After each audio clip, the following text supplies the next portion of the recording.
बिस्मिल्लाहिर्रहमानिर्रहीम। अस्सलाम वालेकुम। मैं Sheikh Abdurrahman advocate for you के चैनल से मुखातिब हूँ। आज का हमारा टॉपिक है कस्टडी ऑफ माइनर। बच्चों की कस्टडी हासिल करना माँ और बाप दोनों के लिए बाज़ औक़ात एक मोहब्बत का मामला होता है, शदीद मोहब्बत का, और बाज़ औक़ात किसी न किसी जगह पे एक ज़िद का मामला भी बन जाता है। लेकिन इसके हवाले से कानून क्या कहता है और शरीयत क्या कहती है, हम इसके ऊपर आज डिस्कस करेंगे। और पाकिस्तान के अंदर जो लॉ प्रैक्टिस किया जा रहा है बच्चों की कस्टडी के हवाले से, हम उसके हवाले से इन डिटेल आपको बताएंगे। अपने टॉपिक की तरफ जाने से पहले मैं एक रिक्वेस्ट करूंगा कि अगर अभी तक आपने मेरे चैनल को सब्सक्राइब नहीं किया तो काइंडली मेरे चैनल को सब्सक्राइब करें, ताकि इस टॉपिक से रिलेटेड और दूसरे टॉपिक्स के हवाले से नई वीडियोस आप तक पहुंच सकें। कस्टडी ऑफ माइनर, इस टॉपिक को गार्डियन एंड वार्ड एक्ट के अंदर सेक्शन 352, 354 ये डील करता है। और इसके अलावा जिस वक्त आपने बच्चे की कस्टडी के लिए गार्डियन कोर्ट के अंदर एप्लीकेशन फ़ाइल करनी है तो वो सेक्शन 25 के ज़रिए होगी। अगर मियाँ बीवी के दरमियान तलाक़ हो जाए और बच्चों की कस्टडी के हवाले से इशू क्रिएट हो जाए, अगर बाप ने माँ से बच्चों को ज़बरदस्ती छीन लिया हो, तो माँ के पास क्या रेमेडी अवेलेबल है, पहले हम उसके ऊपर बात करेंगे। माँ जो है वो बच्चों की कस्टडी लेने के लिए 491 की पिटीशन सेशन कोर्ट के अंदर फ़ाइल कर सकती है। और जो सेशन कोर्ट के अंदर ये पिटीशन फ़ाइल होगी, ये कोई बहुत लंबा चौड़ा प्रोसीजर नहीं होता। ये बहुत ही सिंपल 4 से 5 हेयरिंग्स मैक्सिमम के अंदर बच्चों की कस्टडी माँ हासिल कर सकती है। इसके अलावा माँ जो है वो बच्चों की कस्टडी के लिए सेक्शन 25 की एप्लीकेशन गार्डियन कोर्ट के अंदर फ़ाइल कर सकती है। और उसमें फिर एविडेंस होगी, बच्चों से उनकी मर्ज़ी पूछी जाएगी। और अगर बच्चे अभी 2 साल से भी छोटे हैं तो फिर बच्चे की कस्टडी 95% माँ की तरफ जाएगी।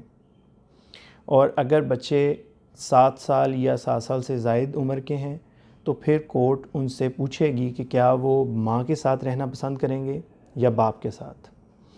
ये तो अब तक की जो डिस्कशन है ये तब उन चीज़ों के ऊपर है कि अगर माँ ने भी शादी नहीं की और बाप ने भी शादी नहीं की दूसरी, और अगर माँ ने तलाक़ के बाद दूसरी शादी कर ली है और फिर वो बच्चों की कस्टडी के लिए अपने पहले शौहर के ख़िलाफ़ कोर्ट में केस फ़ाइल करती है, तो फिर कोर्ट चंद एक पॉइंट्स को मद्देनज़र रखते हुए फ़ैसला करेगी। नंबर 1 कि जो माँ है उसने अगर दूसरी शादी किसी ऐसे शख्स से की है जो आउट ऑफ फैमिली से है, जिसका डायरेक्ट कोई रिलेशन बच्चों से नहीं बनता, तो बच्चों की कस्टडी माँ को नहीं मिलेगी। और अगर उसने शादी पैटर्नल साइड पे या मैटरनल साइड पे की है तो बच्चों की कस्टडी मिलने के उसके अच्छे चांसेस हैं। इसके अलावा अगर माँ के पास बेटी की कस्टडी ऑलरेडी मौजूद है और बाप बच्ची की कस्टडी लेना चाहता है और माँ जो है वो दूसरी शादी भी कर चुकी है, तो बाप को बच्ची की कस्टडी कोर्ट की तरफ से ज़रूर मिल सकती है। क्योंकि जो माँ ने दूसरी शादी की है और जो उसका सेकंड हस्बैंड है वो बच्ची के लिए नामहरम है, क्योंकि बच्ची ने फिर बाद में बड़े भी होना है, उसके लिए बहुत सारे मसाइल पैदा हो सकते हैं। इस वजह से कोर्ट वेलफेयर ऑफ माइनर को मद्देनज़र रखते हुए बच्ची की कस्टडी बाप को दे देगी। इसके अलावा अगर बच्चा सकलिंग बेबी है, यानी 2 साल से कम है और वो अभी माँ का दूध पीता है, और वैसे भी कुरान पाक के अंदर अल्लाह ताला का हुक्म भी है कि 2 साल तक माएँ अपने बच्चों को दूध पिलाएं, तो 2 साल तक किसी भी तरह कोर्ट बच्चे की कस्टडी बाप को नहीं देगी। बाप के पास ऑलरेडी बच्चों की कस्टडी हो और ये चीज़ माँ फ़ील करे कि बच्चों की अच्छी परवरिश नहीं हो रही, बच्चों का प्रॉपर ख़्याल नहीं रखा जा रहा और उनकी स्कूलिंग अच्छी नहीं हो रही, तो माँ बच्चों की कस्टडी इसी तरह ही कोर्ट में केस फाइल करके हासिल कर सकती है।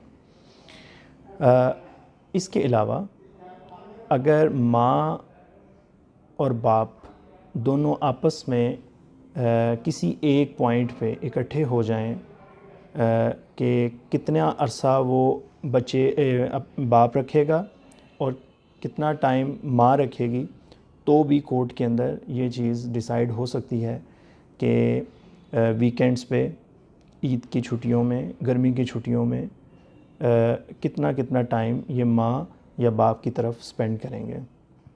तो ये सारी चीज़ें कोर्ट के अंदर केस फाइल करने के बाद डिसाइड होंगी।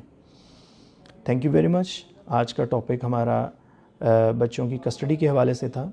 अगर मज़ीद कोई आपके जहन में इस टॉपिक से रिलेटेड क्वेश्चन हो तो आप मुझसे कांटेक्ट कर सकते हैं। मेरा फ़ोन नंबर है 0300 460 9846 और मेरा ऑफ़िस एड्रेस है ऑफ़िस नंबर 309 अरूज सेंटर, फरीदकोट रोड, लाहौर।